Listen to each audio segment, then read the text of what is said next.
on 105.9 FM and streaming worldwide on the WMAL app. Vince Coglianese. Well, hello there. Good afternoon to you. 306 here. News Talk 105.9 WMAL, where we're making sense of the news. Coming up this hour, a lot of changes at the top of the FBI, a new FBI director, a new FBI deputy director. Chris Piotta joins us, retired FBI executive assistant director. We'll talk to him about what comes next at that federal law enforcement agency. Stephen Camarata joins us at 5 o'clock from the Center for Immigration Studies. And then at 5:30, Laurel Libby is here. She's a state representative in Maine who will talk to us about her state's governor refusing to stop men from cheating in women's sports. It's disgusting. The state rep responds. It's all ahead. You can join us. 888-630-9625. 888-630-WMAL. Boy, so much news today. My cup runneth over. I've got a lot to get to. Let me just start with the American people wildly support the Trump agenda. And not even by a small margin, by large margins. Now, if you were to affix yourself merely to places like CNN or MSNBC or all of the dozens of other legacy outlets who insist to you that President Trump is sowing chaos and doing things against the American people, that he's introducing a constitutional crisis, you may not realize that this data reflects very well, actually, on how the president's doing so far. A Harvard-Harris poll out today for the month of February finds that 58% of voters are actually more satisfied with Trump's job as president than Joe Biden. 58%. This isn't a 50-50 country, as you know. Any given election these days seems to be split very evenly between Republicans and Democrats, a neck-and-neck race. And here you have 58% of voters saying, yeah, Trump's doing better than Biden. 58%. Meanwhile, Democrat Party approval has hit a record low in this survey. It's now at 36% approval. That is 15 full points lower than the whole Republican Party's approval rating. The Republican Party has majority approval rating right now, 51%. 51%. And then there's the Department of Government Efficiency. What do people think of that? Well, 72% of voters, 72%, support the existence of a U.S. government agency that is focused on efficiency initiatives. 72%. Why is that? Why do 72% of the American people support having a DOGE? Well, let's see. 67% of voters say that the current level of U.S. federal government debt is unsustainable. That debt, well above $36 trillion, unsustainable. 83% of voters favor reducing government expenditures over increasing taxes. Well, that makes sense. People don't want to pay more in taxes, and they'd like to see the government spend less money so that they don't have to pay more in taxes. 77% of Americans say they want a full examination of all government expenditures. 77%. I'm telling you, once you get down to the final percentage points that are still obstinate and against this, either they themselves are a part of the corrupt arrangement within our government or are benefiting from it, or their minds are shot. There's just no other explanation. Of course, almost every American supports a full examination of government expenditures because we don't trust the government. This would be a different situation. If we were trusting of the government, we wouldn't be so like, oh, we need to really scrutinize every last penny. No, that's fine. The petty cash, we're not going to worry that much. You can buy yourself a burger every so often. No. I want to see a full-blown accounting of every dollar that you take from me and how you spend it. That's what 77% of the American people say. Do Democrats do that? No, they don't demand full accountings. They demand you stop looking. Have Republicans traditionally done that? No, not really. Actually, the government just keeps on growing in size. So these parties have both been terrible when it comes to getting government spending under control, despite paying lip service to it over the course of many, many decades. President Trump launches an entire agency, or repurposes an entire agency, to make it the Department of Government Efficiency.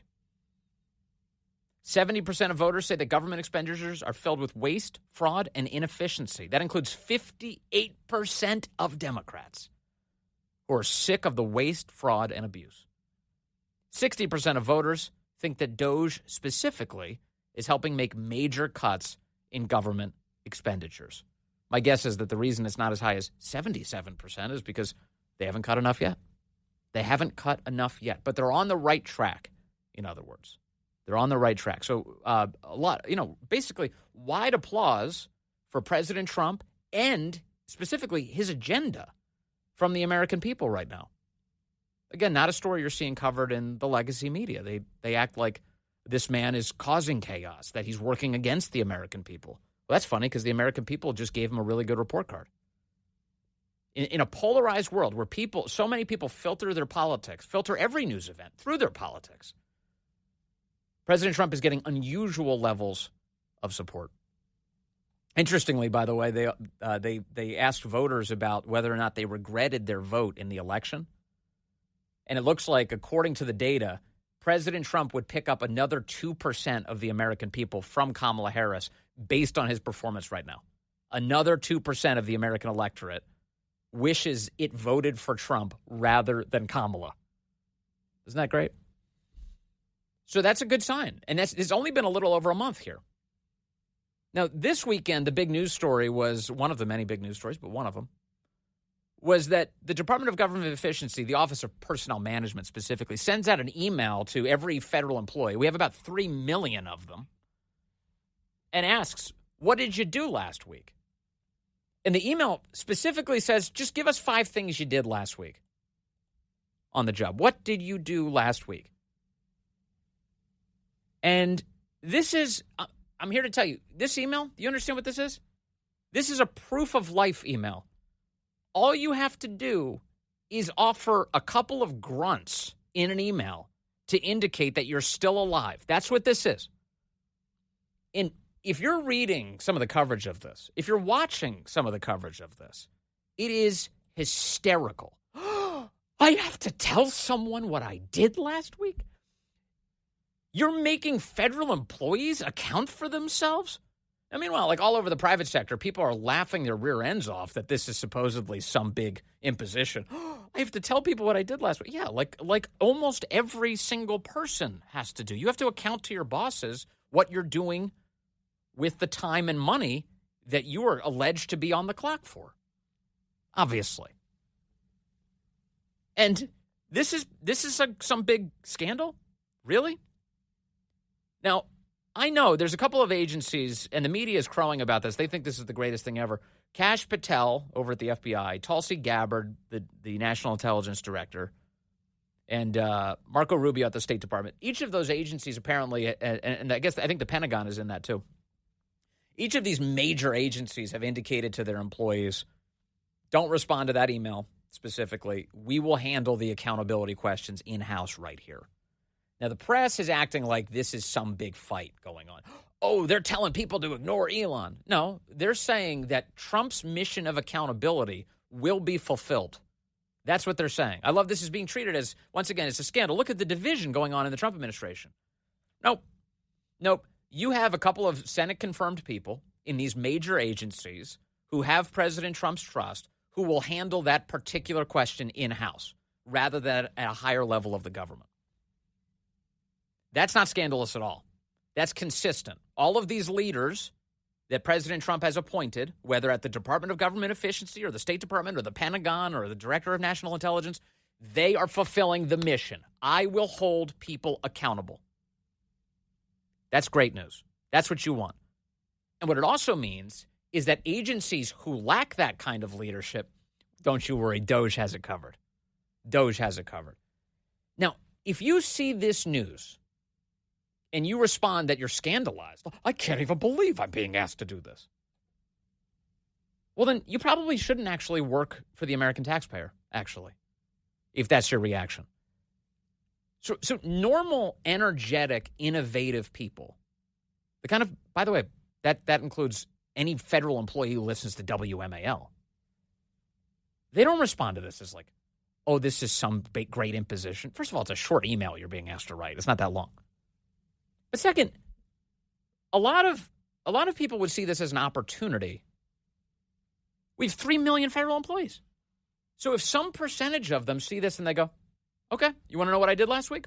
Perfect. I'll tell you. And they start laying out in some detail all of the things that they did for their fellow countrymen last week.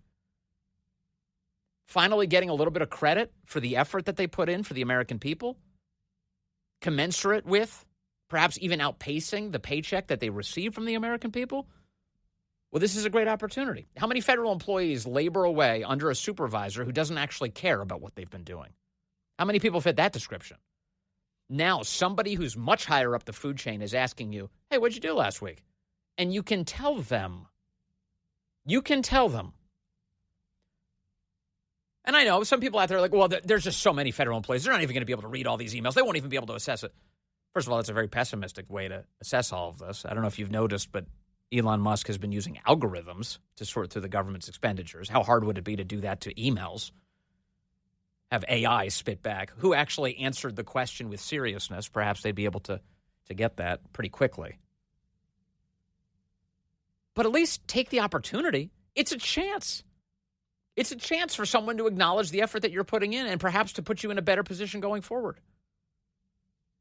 It is crazy to me that we have such low standards for government employees that we act as if it's a scandal that they have to account for 5 things they did last week, that they have to give a proof of life. That's the scandal? Why wasn't it a scandal when we were firing federal employees for not getting the jab under duress? That wasn't a scandal. Oh, they better get out of there. They're just making their coworkers sick. Disgusting. Get rid of them. That was the treatment that federal employees were subjected to. You remember that. Media didn't consider it a scandal. They were rooting on the destruction of those federal employees. What about every ridiculous DEI training that federal employees have been subjected to?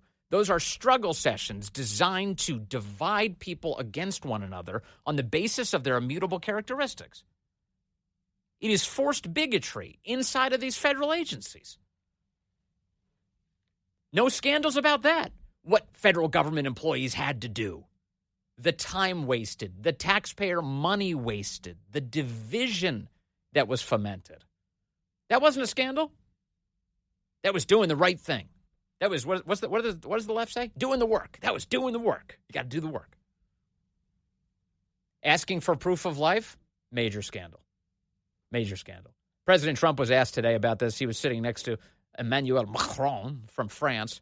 And somebody asked him about this email that Elon and his team sent out over the weekend. Here's how President Trump responded to that. I think that DOGE could benefit from more streamlined communications. There was that email telling employees to give 5 things that they've done last week. Agency heads then told people to ignore it. You're talking about the last email that was sent where he wanted to know what you did this week. You know why he wanted that, by the way? I thought it was great. Because we have people that don't show up to work and nobody even knows if they work for the government. So by asking the question, tell us what you did this week, what he's doing is saying, are you actually working? Are you alive? And then if you don't answer, like you're sort of semi-fired or you're fired. By the way, sometimes I have text message exchanges with people. I'll text somebody, I'll have a question for them, and then they don't respond to me. And by the way, I'm guilty of this occasionally too. I'm not the best at communication. I really try. But I'll text somebody seeking an answer, and I don't get it. And sometimes my follow-up text is, are you alive? Are you alive? I want to shake some sense into them. Sometimes that's what you need, an are you alive email. Because a lot of people are not answering because they don't even exist. They're trying to find, that's how badly various parts of our government were run by, and especially by this last group. So what they're doing is they're trying to find out who's working for the government. Are we paying other people that aren't working? And, where is all this? Where's the money gone? We have found hundreds of billions of dollars of fraud so far, and we've just started. We're actually going to Fort Knox to see if the gold is there, because maybe somebody stole the gold. Tons of gold. The Treasury Secretary, Scott Bessent, said it's still there. So I think it was actually, there was a lot of genius in sending it. We're trying to find out if people are working. And so we're sending a letter to people. Please tell us what you did last week. If people don't respond, it's very possible that there is no such person or they're not working. Okay, this is like the simplest. This is bottom of the barrel expectations. Breathe in, breathe out. Prove that you can, And so it's a big scandal, of course, because Trump did it. Your calls ahead, so much more to get to. It's 3:21 now, WMAL traffic and weather. Oh, the news. The minute you wake up. O'Connor and Company with Larry O'Connor. 5 to 9 a.m. on WMAL. So CNN is interviewing federal workers who are upset that they have to send an email saying what they did last week. First, just tell us about this email and what it was like receiving it and what you all have talked about after getting it. Sure. I got this email Saturday afternoon, about 3 p.m., and I felt absolutely infuriated getting this email with a... How entitled are you? ...demand within 48 hours to provide a response on what I did within the last week or face termination. This is clearly an attempt from Elon Musk to harass and bully and intimidate the federal workforce. It's literally a "Are you alive?" email. Which is part of his broader plan to gut the federal workforce and privatize public sector services to ensure that corporations like his own can get more profit. She's a commie.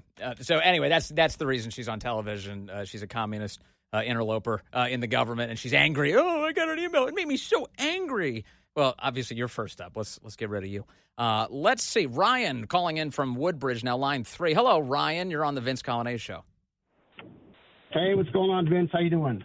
I'm doing good. Hey, it truly is facts over feelings here. So there is a fact there. Yeah, OPM dropped the ball yet again. They did the same thing when it was returned to work.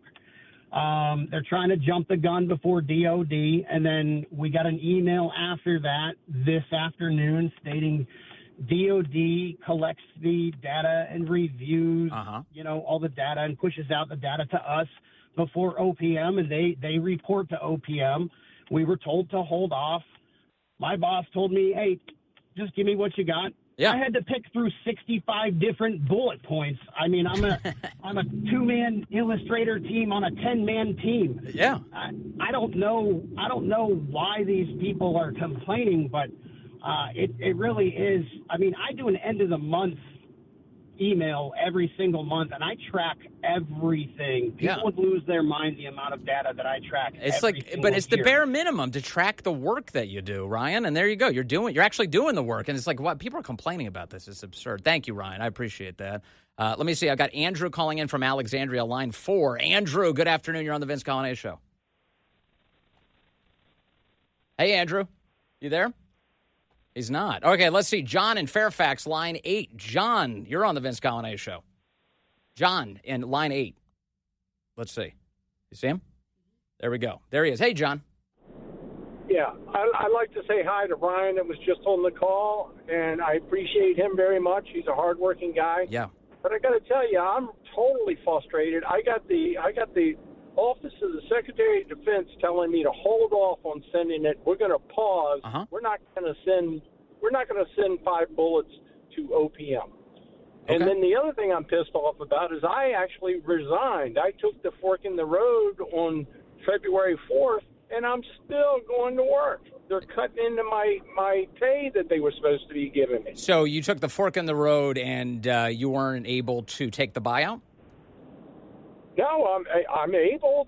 There's no reason for them to disqualify me for it. I'm just waiting for the Army and the Department of Defense to give me the green light to go home and stay at home. All right, we got to run here, John. Thank you. But to your point about the DOD, goes right to what I was saying in the first place. I don't care where it is in the chain of command. If there's accountability, I'm happy. That's what people voted for, whether it's at DOD or in OPM or at DOGE or wherever. We need accountability, obviously. The American people support it. Hey, good afternoon to you. 3:37 here, News Talk 105.9 WMAL, where we are making sense of the news. Coming up on the program from the Center for Immigration Studies, we'll be joined by Stephen Camarata. That's at 5 o'clock. And then at 5:30, a state representative in Maine, Laurel Libby, will join us as Governor Janet Mills was taken to the woodshed by President Trump this past week when she told him, "We'll see you in court," right there to his face. And he said, "That's right, we'll see you in court, and good luck never coming back to elected politics ever again." Because what is Governor Janet Mills doing in Maine? She's letting men cheat in women's sports, which obviously needs to end right away. You can join us at 630-9625-888-630-WMAL. Busy day, busy phone lines right now. I'm going to take I want to concentrate just for a little bit longer on these emails that are going out from the federal government saying, hey, just let us know what you did last week. And, of course, this has become a national scandal. Every news outlet, every legacy news outlet is trying to make this into a big scandal. Of course, it wasn't a scandal when you were firing federal employees for not getting the jab. It wasn't a scandal when you were forcing them into divisive, destructive struggle sessions, DEI trainings. But it is a scandal when you ask them, what do you do? It is really, really crazy to me. Mike is in Winchester, line 6. Mike, good afternoon. You're on the Vince Coglianese Show. Yeah, Vince, glad to be on here. I wanted to talk a little bit about DOGE. I think it's a tremendous program. It's been extremely successful. But I think we all have to come to reality that Elon and President Trump are once-in-a-lifetime people who are unbeholden to anybody and don't care about political blowback. And so they can get in and get the job done. If you make it part of government, eventually it's going to get corrupt. Each president's going to put in their own administrator. Yeah. They'll look the other way. If you go to the private sector, say we're going to get somebody every year to come in and audit, the only people they're going to get are the 100 people that are working for Elon right now because they're in there doing the job. They're young. They don't care about blowback. They're just doing what needs to be done. Yeah, and in the case of both President Trump and Elon Musk, it helps that they're billionaires, right? Because so it's an unusual thing. Like so in politics, obviously, we're on guard for people trying to merely enrich themselves by access to the government. That is a good thing to be on guard for. But on the flip side, you do have situations where if somebody is so independently wealthy that they don't care what the blowback is because there's like, look, I've got enough money. I want to commit my life to the benefit of the country now. That does provide them some runway space that we're seeing in the case of both President Trump and Elon Musk. Neither of these guys is taking a salary to be in the government. In other words, they're paying 100% of their federal taxpayer income back to the taxpayers. Right. And the other piece is President Trump in particular has lost a great deal of wealth just by being president of the United States and then once again running for the gig. And in Elon's case, he made a really meaningful gamble, didn't he, Mike, when he decided that he would spend some percentage of his fortune and put out that much effort into making it so that President Trump would get back into the Oval Office. When he did that, he made a really clear decision. Either I'm going to prevail and we can get our country back on track, or I'm going to fail and the left is going to hurt me. Elon knew the math when he made that decision. And he had all the chances of having all of his companies boycotted by people, but he said before, hey, if I lose money over this, that's what I'm going to do, but I'm all for free speech and doing what's right. If people don't like it, they don't want to buy a Tesla or whatever, forget. I don't really care. And he just goes out there and does it. Yeah. But again, you're going to have to find those people in the future to keep on coming in and looking at the programs and saying, no, this is sloppy. This is wasteful. You got to get rid of it. You got to get rid of it. And I think that's just going to be very hard to do in the future. If you concentrate, again, I think Elon and Trump are just one of a kind. If you concentrate a lot of money in a place that nobody can see it, and then tell people they can spend it however they want, they're going to do bad things with it, which is what the government has done.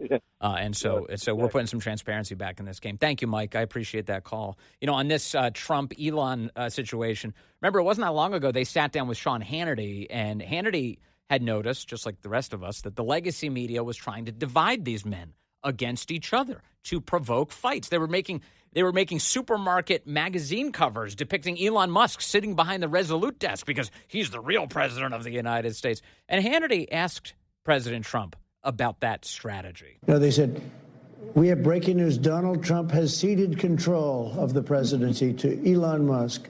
President Musk will be attending a cabinet meeting tonight at 8 o'clock.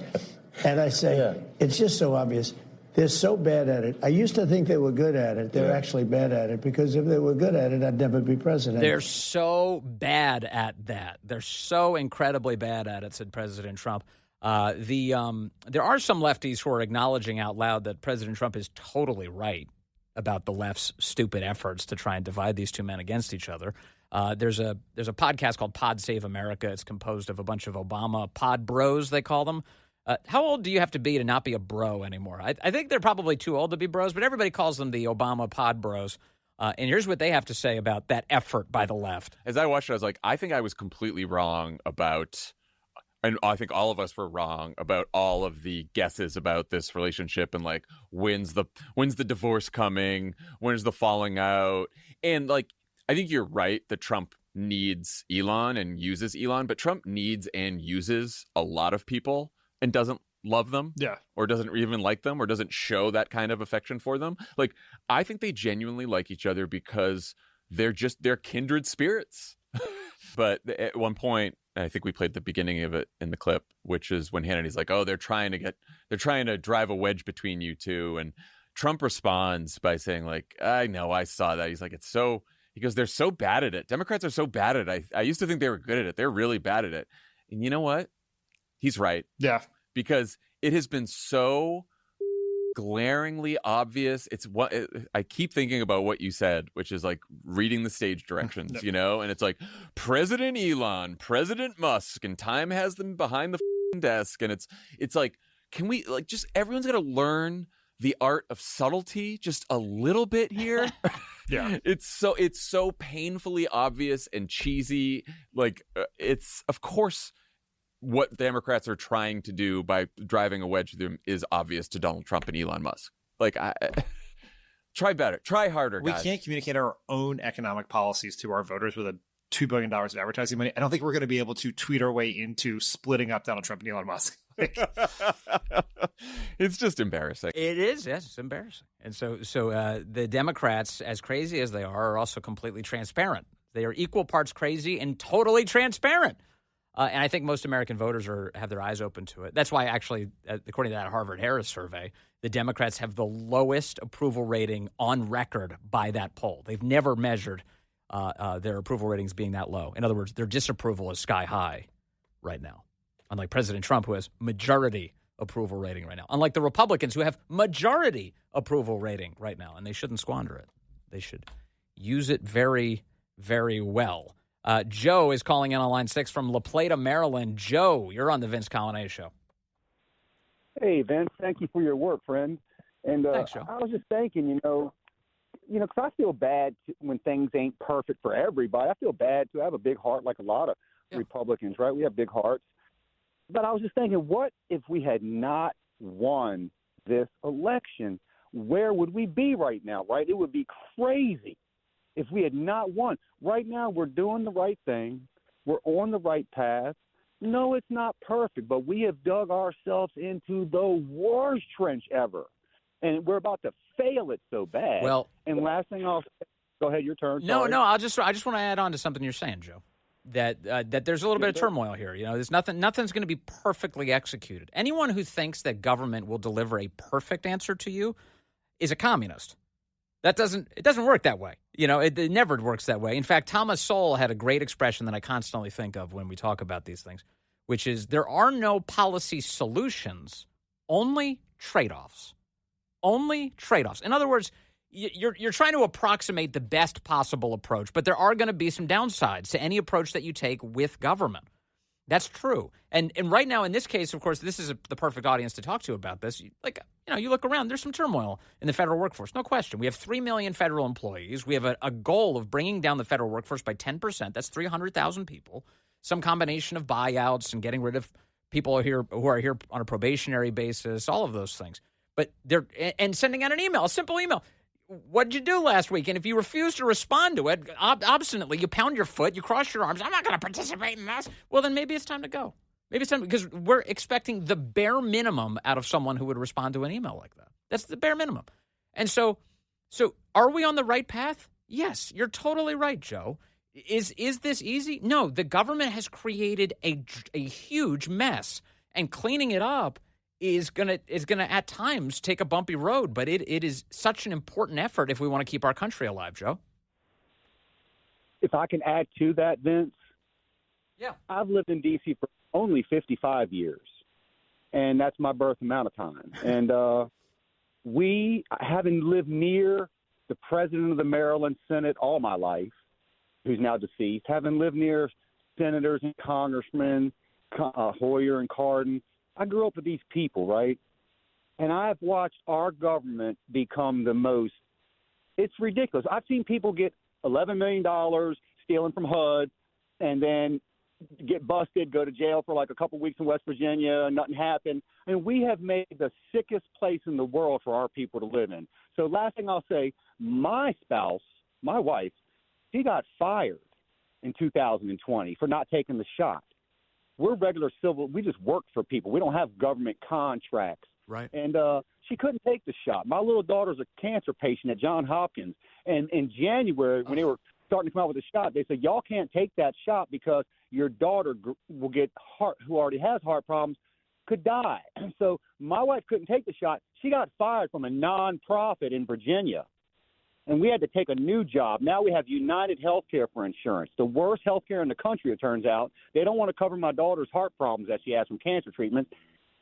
And it's just ridiculous. And they're mad they got to be told what they got to do for work. Come on, y'all. I love you, brother. Hey, Joe, thank you. On that point, I made the point before, but I want to emphasize it with you, which is the federal employees were subjected to the same thing. Members of the military were subjected to the same thing that your wife was subjected to. It was awful.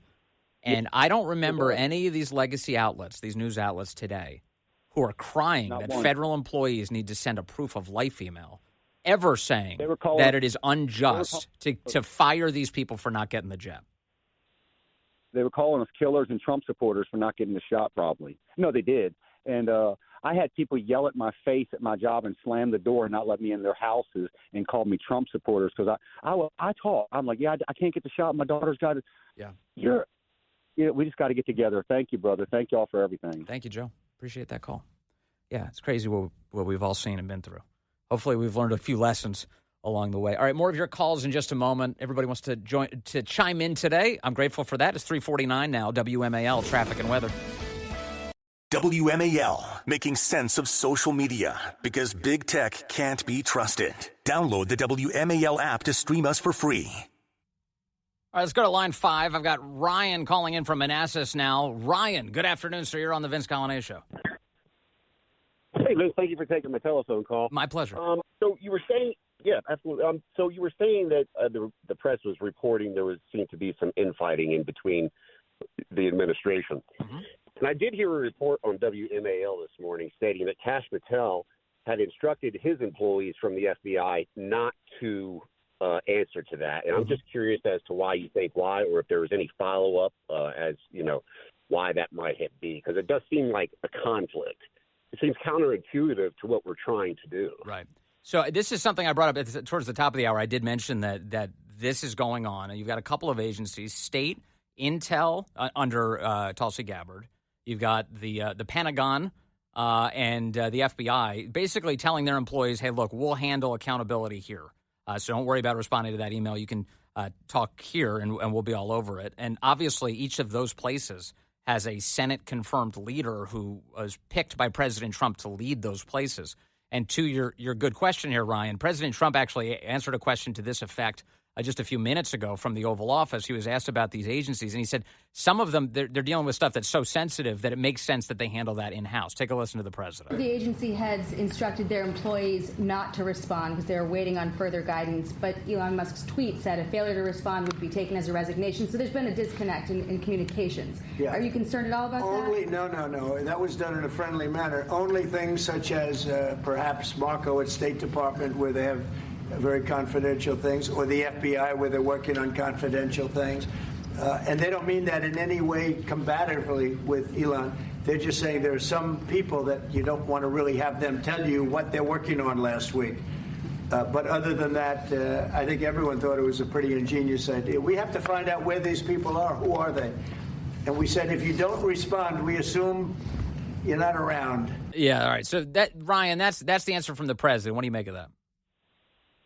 That to me makes sense, and I'm glad that was asked and that he answered it in the fashion that he did, because it left me scratching my head. Yeah. I'm like, are we trying to fix this or not? Yeah, but it's that completely makes sense. Elon, one of the other things is they gained access. Apparently, there were federal government employees who didn't know this could happen. They gained access to an all government email, and so they can just reach everyone at the same time. And that drove the media crazy too. You're not allowed to email every federal government employee at once. And to that, President Trump and Elon Musk said, watch us. We're going to do it so that That explains some of this. Thanks, Ryan. Yeah, good question. All right, stay with us. We've got to get into Dan Bongino's big news today, which turns out to be the country's big news today. It's all ahead on the Vince Coglianese Show.